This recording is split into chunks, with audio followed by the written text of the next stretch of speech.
और ज़्यादा तो शुरुआत है, चुनाव 2027 के सर पे वो और ज़्यादा अगर आपको और मेहनत करनी है। आज पार्टी ने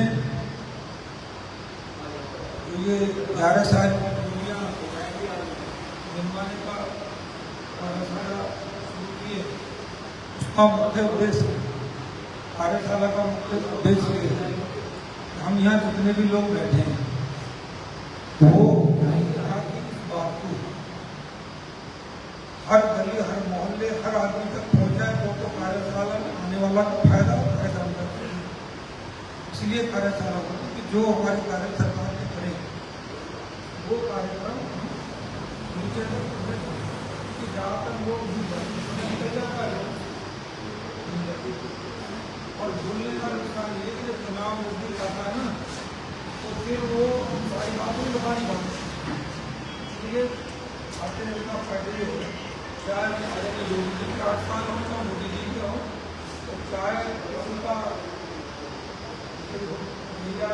कार्यक्रम चाहे, तो उन सबको लगाने का एक कार्यशाला होती चली आती है, और सबको उसकी जिम्मेवारी दी जाए। कार्यशाला जब लोग लेके आदमी जाऊँगी, तो ये वैसे ही नहीं है। एक बड़ा राष्ट्र से शुरू होता है तो उसका कार्यक्रम बनता है, उस कार्यक्रम बनाने में बहुत बुद्धिमान लोग बैठते हैं।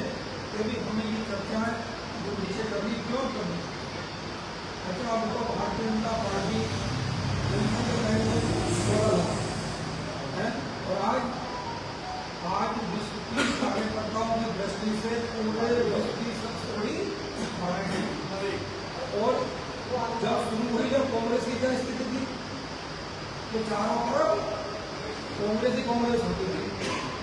सपा भी चली, कांग्रेस भी चली, बसपा भी चली, आरएलडी भी चली, सारी पार्टियों को आपने टाइम दिया। ऐसा नहीं है कि आपने सबको चलने दिया हो, सबने वोट दे के आपने कहा हो कि आप जो आप चलाओ, हम आपको समझेंगे। लेकिन केवल उन्होंने सत्ता में आकर के अपना पेट भरने का काम करा, अपने परिवार का पेट भरने का काम। किसी ने भी न देश के बारे में सोचा, तो न ही प्रदेश के बारे में। ये मैं गलत कह रहा हूँ, मैं भाषण दूँ तुम्हें वो तो समझ आए जो हम है। इसीलिए और धीरे धीरे इनका पतन होना शुरू हो गया। क्यों होना शुरू हो गया? जनता से उनका विश्वास खत्म शुरू हो गया कि ये किसी काम के नहीं। जैसे गांव में क्या कहते हैं, स्थिति देश की ऐसी रही और देश की प्रदेश की ऐसी रही। 2017 से होने से पहले अगर हम एक छोटी सी झलक केंद्र की तरफ देखें, आपने सबने वो दिन देखे, सबने देखे कि भारत की स्थिति क्या थी। भारत की स्थिति ये थी कि 70 साल तक अर्थव्यवस्था की दृष्टि से 11वें और 12वें नंबर पर था। पहले मॉडर्निटी ले ना, तो किसी का ध्यान ये नहीं था कि भाई इस देश को आगे कैसे बढ़ाना, या ये क्यों डाउन है। 14 दिन पहले अखबार की सूरज झलक करते थे, अखबार खोला तो सबसे पहले अखबार में लिखी होती थी कि हमारे सीमा पर इतने फौजी मरे। दूसरी खबर होती थी कि वहाँ पे इतने बड़े घोटाले, और घोटाले भी ऐसे नहीं 3,000-4,000 करोड़ के, चाहे वो कोयला घोटाला हो कांग्रेस का, चाहे पेट्रोल घोटाला हो, चाहे हेलीकॉप्टर घोटाला हो, मतलब घोटाले पे घोटाले होते थे, और घोटाले करते हुए लोग डरते नहीं थे। ऐसी स्थिति। तो हम लोग सुबह चाय के नाश्ते बैठे, अखबार लेके बैठे, और जैसे अखबार पढ़ा तो कहाँ हंसने के लिए, खुशी के लिए कर दिया कि अखबार पढ़ते थे, और डिप्रेशन में हो जाते थे। कहीं ना कहीं जो भी जवान बनता था उससे हमारा कहीं ना कहीं संबंध होता था। तो बिना एनर्जी लेने के वो चाय की डी एनर्जी बदल जाती है। केवल लूट खसों का काम करा। प्रधानमंत्री रहते हुए कोई प्रधानमंत्री ये कह दे कि भाई देश से 1 रुपया जाता है और नीचे जाके 15 पैसे रह जाते हैं। दलाली हुई थी, खुली लूट और खुली छूट होती थी। तो आपने कांग्रेस को काम किया, प्रदेश में काम किया, समाज में सपा बसपा भी होगा नहीं, यहाँ भी कांग्रेस चला। तो क्या हम सब बुद्धिजीवी लोग हैं। अभी कोई क्या चेंज हो 14 के बाद क्या कोई सरकार भी हुई है, कर्मचारी भी हुई है और मशीनरी भी हुई है, बदली है। ये देश का नाम क्या है? भारत। देश कोई है, काम करने वाले हुई है। केवल बदला तो आपने एक ऐसा देश के लिए माननीय प्रधानमंत्री जी दिया, प्रधान सेवक, कि जो हर 140 करोड़ जनता की एक आदमी की चिंता करता है और चिंता के साथ साथ उनका मकसद ये है पहले राष्ट्र, फिर पार्टी और फिर मैं कहूँगा। तो आपका सौभाग्य है, आप ऐसे भारतीय जनता पार्टी के कार्यकर्ता हैं कि जब ये इतिहास मोदी जी का, योगी जी का लिखा जाएगा तो उस 100 लक्षणों में आपका भी नाम होगा नहीं होगा? तो ये हमारे लिए बड़े सौभाग्य की बात है कि हम ऐसे कालखंड में रहे जहाँ विश्व के सबसे ताकतवर नेता आदरणीय नरेंद्र मोदी जी और इसके दूसरे नंबर के पॉपुलर नेता आदरणीय योगी जी, उनके समय में भाई हम है अपने बच्चों को भी खिलाओगे भाई ये मोदी जी या ऐसा काम करा।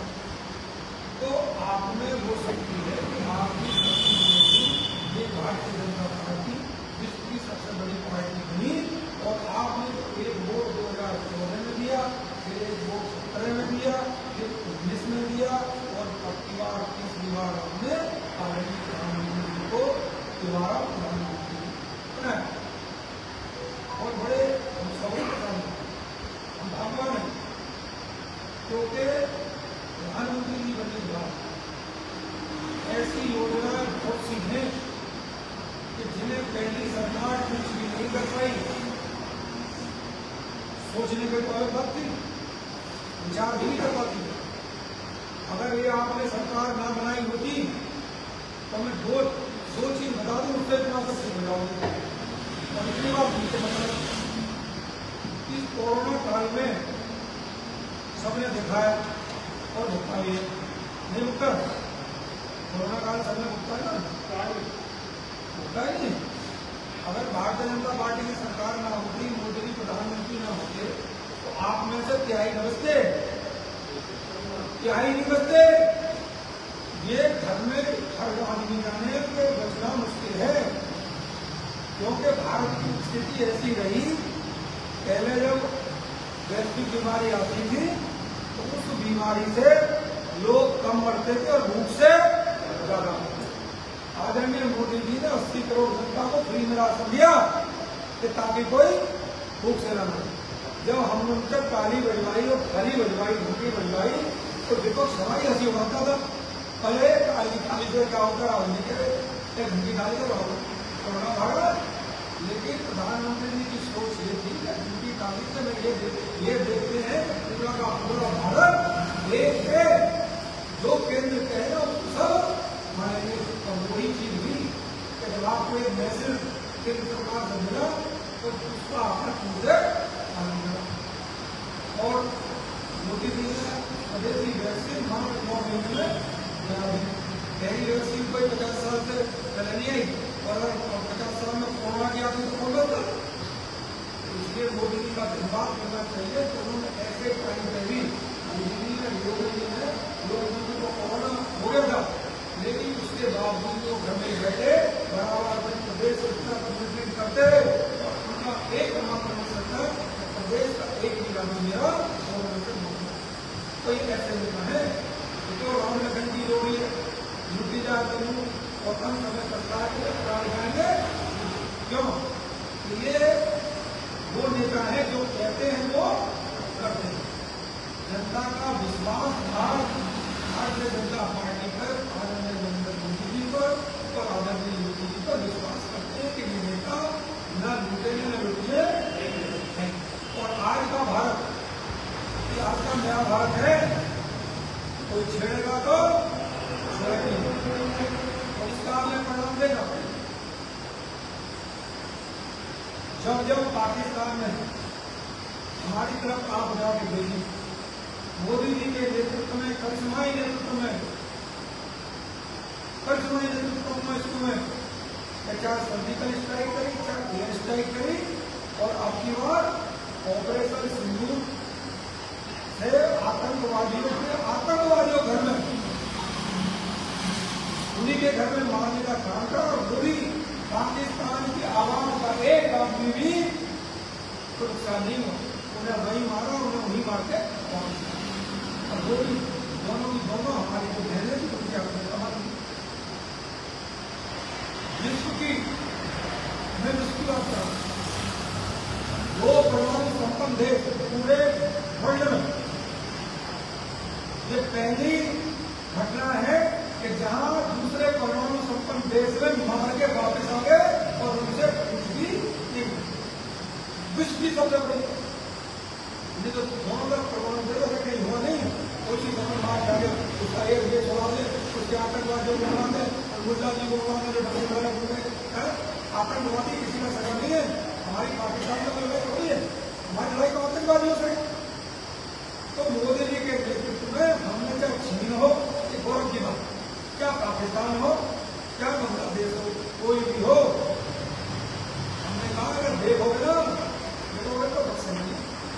तो उसी का परिणाम है आज भारत देश और दुनिया में बड़े सम्मान से नाम दिया जाता है। आपने दो घटना सुनी भी हमने, जब शुरू होने थे रूस की यूक्रेन में, हमारे कुछ बच्चे हमारे वहाँ पढ़ते थे यूक्रेन,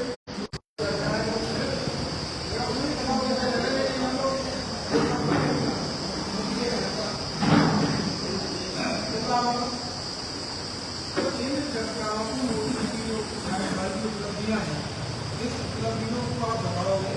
देखो मैंने आपको सर्जिकल स्ट्राइक के बारे में और अब मैं आपका जो और बताने जा रहा हूँ है जो विश्व की सबसे बड़ी जन कल्याणकारी योजना है विश्व की। जब विश्व का नाम होता तो कलम आता नहीं आता, नहीं, विश्व की सबसे बड़ी योजना, ताली वाले तो बजा देता। देखो विश्व की सबसे बड़ी योजना है, एक तो पहली है कि 80 करोड़ जनता को फ्री में राशन देना, कई देशों की आबादी नहीं है 80 करोड़, इतने को तो मोदी जी फ्री में राशन देना। दूसरी सबसे बड़ी योजना है आयुष्मान भारत।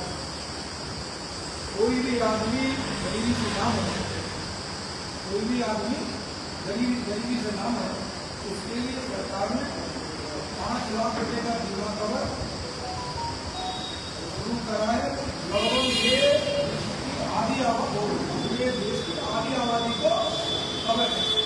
जो मोदी ने कहा आधे 15 लाख, अगर एक परिवार में 5 आदमी है तो कितने आगे आगे 15 लाख नहीं है। इस बात का जवाब सामने वाली पार्टी को दिया करो। जो बोले सपा कांग्रेस वाले बोलने लायक नहीं है वो लोग कि 15 के आगे 30 आगे इनको दे। अभी ये भी देखो, सुबह सुबह ऐसी न्यूज आती है तो ये भारत आज आदरणीय मोदी जी के नेतृत्व में अर्थव्यवस्था में अभी यदि जापान को पछाड़ दें 54 गौरव की बात है वर्ल्ड में, और चौथा में छोड़ दो और मनुष्य बजाए जर्मनी, ये अपनी तीसरी बात तो पूरे देश में तीसरे नंबर की अर्थव्यवस्था दुनिया में जरूरी बात है।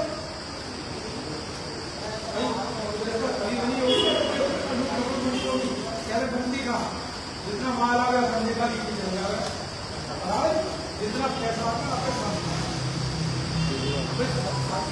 देखो, कोई मशीनरी है, कोई लोग हैं, कोई सरकारें हैं, सरकारें चली आ रही केवल अपने भारतीय जनता पार्टी की सरकार नहीं और इन्होंने राजनीति जैसी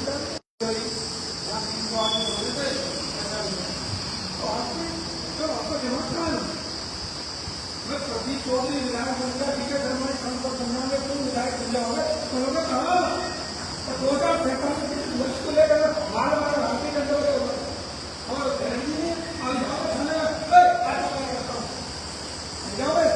अभी मैं कल की बात बताऊंगा, फैसलों मुझे कार्यक्रम नहीं आते, अभी बीमार बीमार की मेरा कल गुरु जी बैठे, मेरी तो कल एनिवर्सरी थी, मैंने संतोष स्वामी का पूछा यानी 14-15 मैंने एक महीने से नहीं है 14 छोड़ दे बोलो बिल्कुल नहीं जाओगे मैंने कहा बिल्कुल नहीं जाऊंगे मैंने नहीं आओगे तो बिल्कुल नहीं आऊंगा पहले पार्टी ने जिसने यहाँ बैठा दिया वो पूछा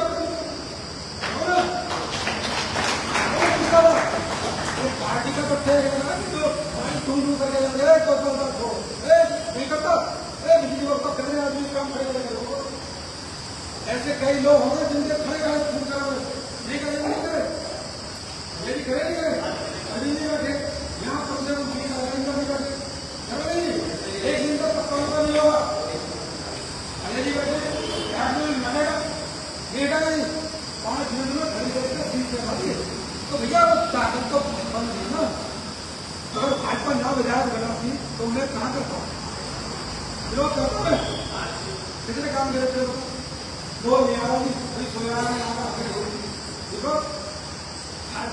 बढ़िया करके काम अपनी ऊर्जा को मोदी जी का जो संकल्प है ऊर्जा 45 भारत विकसित भारत बने सोने की चिड़िया बने और विकसित भारत विकसित भारत बनता है ना तो जगत सिंह के कागरी समझना विकसित भारत जो है बच्चे जो ना आप बजाएंगे जब विकसित भारत में फायदा तो नहीं होगा ये सचिन तो बिल्कुल फंसते यार जनता यार दुनिया भी है अरे सचिन चौहान है